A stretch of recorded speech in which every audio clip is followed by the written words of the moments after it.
Aditya Degree Colleges, leading companies లో 10,000 plus placements with 13.5 lakhs highest package.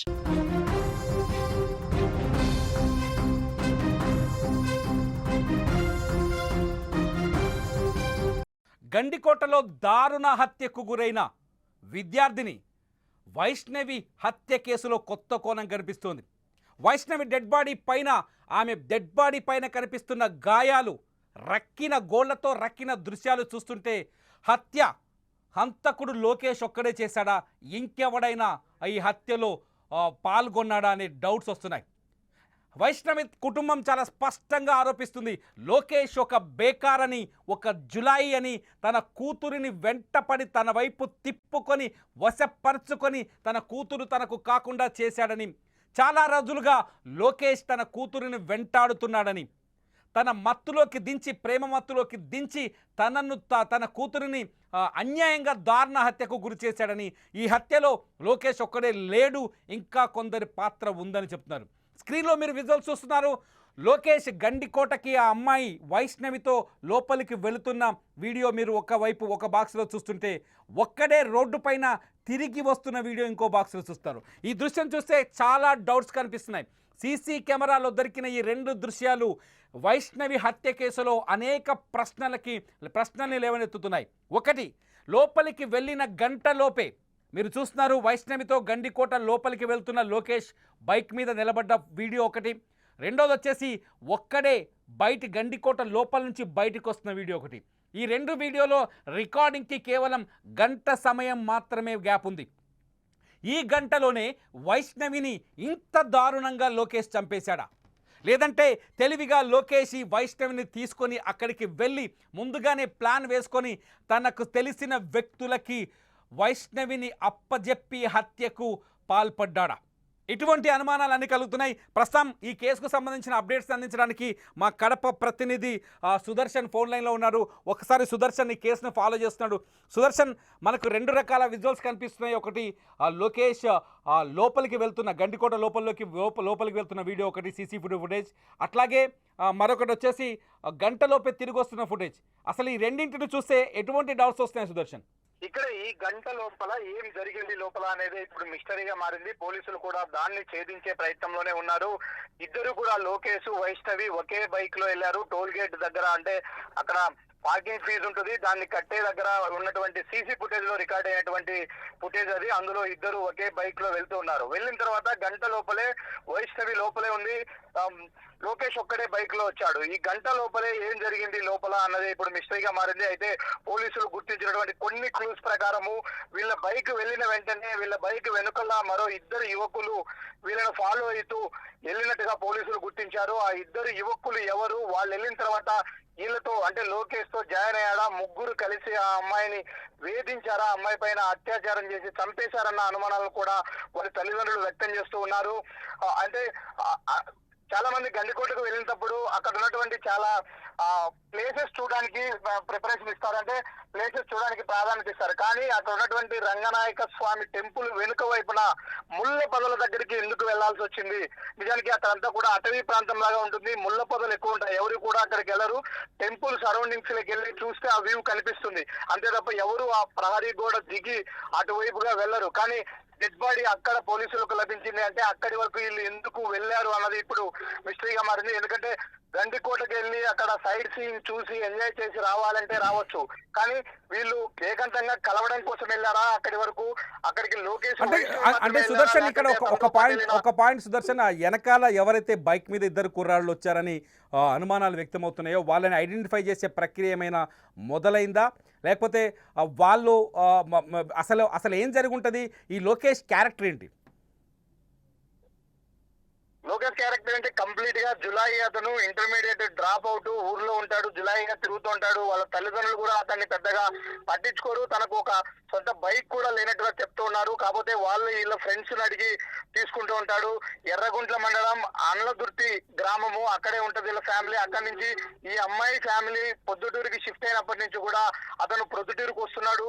ఈ అమ్మాయి ఇంటి నుంచి కాలేజీకి వెళ్లే సమయంలో ప్రతిరోజు కూడా రెక్కి నిర్వహించి ఆ అమ్మాయిని ఏదో ఒక విధంగా మాటలు కలపడం చేస్తుంటాడు. అంతేకాకుండా అమ్మాయిని అనేక సార్లు బ్లాక్ మెయిలింగ్ కూడా చేసినట్టు మనకు సమాచారం అందుతుంది. నేను చెప్పిన టయానికి నువ్వు బయటికి వచ్చి నన్ను కలవకపోతే నేను చేతులు కోసుకొని చనిపోతాను, నేను సూసైడ్ చేసుకుంటాను అంటూ అనేక సార్లు ఆ అమ్మాయిని బెదిరించిన పరిస్థితుల్లో నిజంగానే అలాంటి సిచ్యువేషన్ వస్తే అది తన మీదకి ఎక్కడొస్తుందో అన్న భయంతో కూడా వైష్ణవి చాలా సార్లు లోకేష్ ను కలవడానికి తల్లిదండ్రుల కళ్ళు చెప్పి బయటికి వెళ్ళింది. నిన్న కూడా అదే జరిగింది. మనం గండికోటకి వెళ్ళి 1 hour లో తిరిగి వచ్చేస్తాము, మళ్ళీ కాలేజీ లంచ్ టైంకల్లా నిన్ను ప్రొద్దుటూరులో వదిలిపెడతానని చెప్పిన మేరకే ఆ అమ్మాయి లోకేష్ తో పాటు బైక్ ఎక్కి వెళ్ళిపోయినట్టుగా తెలుస్తుంది. తను ప్రొద్దుటూరులోనే ఆ అమ్మాయిని రిసీవ్ చేసుకున్నాడు. ప్రొద్దుటూరు నుంచి దాదాపు 35 కిలోమీటర్ల జర్నీ ఉంటుంది గండికోట వరకు కూడా. ఇద్దరు ఒకే బైక్ లో వెళ్లారు. గండికోటలో లోపలికి ఎంటర్ అయ్యేటప్పుడు సీసీ ఫుటేజ్ లో రికార్డ్ అయింది. తర్వాత వీళ్ళిద్దరు వెనుక అంటే ఆ అమ్మాయి పడి ఉన్నటువంటి ప్రాంతాన్ని పరిశీలిస్తే, ఆ అమ్మాయి దేహం పైన ఉన్నటువంటి మృతదేహం పైనటువంటి గాయాలను పరిశీలిస్తే కూడా ఇది ఒకరు చేసిన చర్య కాదు, ఖచ్చితంగా ఇద్దరు ముగ్గురు ఇందులో ఇన్వాల్వ్మెంట్ ఉంది, ఖచ్చితంగా ఒక గ్యాంగ్ చేసిన పని. ఎందుకంటే అమ్మాయి మొహం మీద ఘాట్లు ఉన్నాయి, అమ్మాయి చెస్ట్ మీద గాయాలు ఉన్నాయి, అలాగే వివస్త్రం చేశారు. అమ్మాయి ఒంటి పైన నూలు పోగు కూడా లేని పరిస్థితి. ఒక ముళ్ళ పొదల్లో అంటే దాచేశారు, ఒక అనాథ శవాన్ని ఎలా పడేస్తారో ఆ విధంగా ముళ్ళ పొదల్లో డెడ్ బాడీ ఎవరు గుర్తించకుండా పడేసిన సిచ్యువేషన్ లో ఉంది. కాబట్టి ఖచ్చితంగా ఒకరైతే అంత దూరం తీసుకెళ్లలేరు, ఒక్కరైతే ఆ విధంగా చేయలేరు. కాబట్టి ఇతని వెనుక గ్యాంగ్ ఉంది. ఇప్పుడు ఆ ఇద్దరు ఎవరైతే వెనుక వైపు వెళ్ళారు అంటున్నామో వాళ్ళను గుర్తించే పనిలో పోలీసులు ఉన్నారు. వాళ్ళు కూడా ఇతని సొంత గ్రామానికి చెందిన వాళ్ళే. ఎందుకంటే ఇతను గ్రామంలో కూడా ఒక గ్యాంగ్ ను మెయింటైన్ చేస్తున్నాడు. ఇతనితో పాటు 3-4 గ్యాంగ్ చేసుకుని ఎప్పుడు తిరుగుతూ ఉంటాడు. ఆ గ్యాంగ్ లో ఉన్నటువంటి సభ్యులైనా లేకపోతే వేరే వాళ్ళు ఎవరైనా ఉన్నారా అన్న కోణంలో ఇప్పటికైతే కొంత అనుమానాలు బలపడుతూ ఉన్నాయి. మరొక విషయం కూడా ఇప్పుడిప్పుడే బయటకు వస్తూ ఉంది. ఇతను ఆ అమ్మాయి పోలీసుల విచారణలో మొదటగా చెప్పింది, ఎస్ మేమిద్దరం కలిసి గండికోటకి వెళ్ళాము, ఆ విషయము మా తల్లిదండ్రులకు తెలిసింది, వెంటనే అక్కడి నుంచి వెళ్ళిపోమని ఆ అమ్మాయిని జమ్మలమడుగు వచ్చి బస్ ఎక్కిచ్చేశాను నేను అని మరో వర్షన్ కూడా పోలీసులకు చెప్తూ ఉన్నాడు. అంటే విచారణలో చెప్తున్నాడా అమ్మాయిని అప్పటికే నేను గండికోట నుంచి తీసుకొచ్చేసి బస్ ఎక్కేసాను జమ్మలమడుగులో అని? ఎస్ విచారణలో చెప్తున్నాడు. మేము అంటే ఇంకా హత్యను ఒప్పుకున్నాడు సుదర్శన్, ఒప్పుకోలేదా హత్య చేసిందేనే అని? హత్యను ఒప్పుకోవట్లేదు. కలిసి వెళ్ళిన మాట వాస్తవము. అయితే ఆ అమ్మాయి ఏ విధంగా చనిపోయిందో, అక్కడ ఎందుకు ఉందో కూడా నాకు తెలియదు అన్నట్టు కూడా అతను పోలీసు విచారణలో బుకాయిస్తున్నట్టుగా మనకు సమాచారము అందుతుంది. నేను ఆ అమ్మాయిని తీసుకెళ్లాను, కలిసి మాట్లాడుకున్నాము, తర్వాత ఆ అమ్మాయిని నేను తిరిగి బస్ ఎక్కిచ్చేశాను అని చెప్తూ ఉన్నాడు. అంటే మళ్ళీ తిరిగి జమ్మలమడుగులో బస్ ఎక్కిచ్చేస్తే మళ్ళీ గండికోటలో మృతదేహంగా ఎలా అంటే మిగతా జీవి ఏ విధంగా వైష్ణవి అక్కడ కనిపిస్తుంది అన్నది ఇప్పుడు క్వశ్చన్. దీని అంతటి కూడా ఎంటైర్ పోలీసులు ఇక్కడ కాలేజ్ దగ్గర అమ్మాయిని రిసీవ్ చేసుకున్న దగ్గర నుంచి అక్కడి వరకు వీలైనన్ని సీసీ ఫుటేజ్లను పరిశీలించే పనిలో పన్నారు. ఇప్పటికే ప్రొద్దుటూరు జమ్మలమడుగు పోలీసులు ఇద్దరు కలిసి ఈ కేసును విచారిస్తున్నారు. ఎందుకంటే ఒకవైపున అమ్మాయి తల్లిదండ్రులు ఆగ్రహం వ్యక్తం చేస్తున్నారు, వాళ్ళని ఎన్కౌంటర్ చేయాలి, మా అమ్మాయి మృతదేహం దహన సంస్కారాలు అయిపోయే లోపలే వాళ్ళు కూడా మృతదేహాలుగా మారాల్సిందే అంటూ వాళ్ళు ఒకవైపు ఆగ్రహం వ్యక్తం చేస్తున్న నేపథ్యంలో పోలీసులు ఈ కేసును చాలా సీరియస్ గా తీసుకున్నారు. ఖచ్చితంగా అన్ని కోణాల్లో విచారణ చేసి ఈ రోజు సాయంత్రం లోపలే దీంట్లో పూర్తిగా ఒక క్లారిటీకి పోలీసులు వచ్చే అవకాశాలు అయితే కనిపిస్తున్నాయి. రైట్ సుదర్శన్, మీ అప్డేట్స్ కోసం ఎదురు చూస్తుంటాం, ఫాలో చేస్తూ ఉండండి ఈ కేసుని. ఇది మనకు చాలా స్పష్టంగా అర్థమవుతోంది, గండికోటలో ఆ అమ్మాయిని హత్య చేశానని ఇప్పటికీ లోకేష్ అధికారికంగా ఒప్పుకున్న సందర్భం కనిపించట్లేదు. తనని నేను గండికోట తీసుకువెళ్ళింది నిజమే, ఆ తర్వాత జమ్మలమడుగు తీసుకెళ్లి బస్ ఎక్కించానంటూ కొత్త సినిమా కథ అల్లి చెబుతున్నట్టుగా పోలీసులు భావిస్తున్నారు. లోకేష్ ఒక జులాయ్ అని తెలుస్తోంది. లోకేష్ది కానీ ఈ అమ్మాయిది కానీ ఎవరైతే వైష్ణవి లోకేష్ది ఒకటే ఊరు, ఎర్రగుంట్ల దగ్గరున్న అండ్లదుర్తి అనే గ్రామానికి చెందిన అమ్మాయి వైష్ణవి. అదే గ్రామంలో లోకేష్ వాళ్ళ బంధువు అవుతాడు. లోకేష్ అదే గ్రామంలో ఇంటర్ చదివి జులాయి తిరుగుతున్నాడు, పని పాట లేకుండా ఈ అమ్మాయి వెంట తిరుగుతున్నాడు. ఈ విషయాన్ని గమనించిన వైష్ణవి తండ్రి కొద్ది రోజుల క్రితం కుటుంబాన్ని ఏకంగా ప్రొద్దుటూరుకు మార్చేశాడు. లోకేష్కు దూరంగా తన కూతుర్ని తీసుకెళ్లి కాపాడుకోవాలనుకున్నాడు. మొదటి నుంచి ఇతని ప్రవర్తన పైన వైష్ణవి తండ్రికి అనుమానాలు ఉన్నాయి. తన కూతుర్ని లోకేష్ బారి నుంచి కాపాడుకోవడానికే ప్రొద్దుటూరికి ఫ్యామిలీని షిఫ్ట్ చేశాడు. అయినప్పటికీ తన కూతురు ప్రాణాలని దక్కించుకోలేకపోయాడు. ఏదైతే తన తండ్రి వైష్ణవి తండ్రి భయపడ్డాడో అదే జరిగింది. లోకేష్ని ప్రేమించి లేకపోతే లోకేష్ మాయలో పడ్డ పాపానికి వైష్ణవి తన ప్రాణాలని కోల్పోయింది. గండికోట అడవుల్లో లేకపోతే గండికోటలో శవంగా తేలింది. వైష్ణవి ఒంటిపైన 2 రకాల గాయాలు కనిపిస్తున్నాయి. ఆమె ముఖం పైన గోళ్లతో గీసినట్టుగా గాయాలు కనిపిస్తున్నాయి. అట్లాగే ఆమె బాడీ పైన కూడా గోళ్లతో రక్కినట్టుగా గాయాలు కనిపిస్తున్నాయి. సిచ్యువేషన్ కానీ క్రైమ్ సీన్ కానీ ఇవన్నీ అబ్జర్వ్ చేస్తే పోలీసులు అనుమానిస్తున్నారు ఈ హత్యలో ఒక్కరు పాల్గొనలేదు, ఈ హత్యలో కొందరు వ్యక్తులు పాల్గొన్నారని అనుమానిస్తున్నారు. అంతేకాదు సీసీటీవీ ఫుటేజ్లో కూడా కొంత పోలీసులకు సాక్ష్యాలు దొరికినట్టుగా తెలుస్తోంది. లోకేష్ వైష్ణవి బైక్ మీద వెళ్ళిన తర్వాత గండిలో కోట లోపలికి వెళ్ళిన తర్వాత మరో 2 వ్యక్తులు బైక్ పైన వచ్చినట్టుగా కొంత సమాచారం అందుతోంది. మొత్తానికైతే వైష్ణవి హత్య వెనుక చాలా పెద్ద మిస్టరీ ఉందని అర్థం చేసుకోవాలి. వైష్ణవిని చంపడం వెనుక పెద్ద ప్లాన్ ఉందని కనిపిస్తోంది. హంతకుడు లోకేషేనా, లోకేష్తో పాటు ఇంకెవరైనా ఉన్నారా? లోకేష్ ఒక్కడే ఈ హత్య చేసుంటాడా, లేకపోతే తన ఫ్రెండ్స్ కాకపోతే తన జులాయి గ్యాంగ్ని తీసుకొచ్చి అఘాయిత్యానికి పాల్పడి హత్య చేసుంటారు? ఎందుకంటే వైష్ణవి శరీరం పైన డెడ్ బాడీగా దొరికినప్పుడు నూలు పోగు కూడా లేదని చెబుతుంటే గుండెకు బాధ కలుగుతుంది, కళ్ళకు నీళ్ళు వస్తున్నాయి.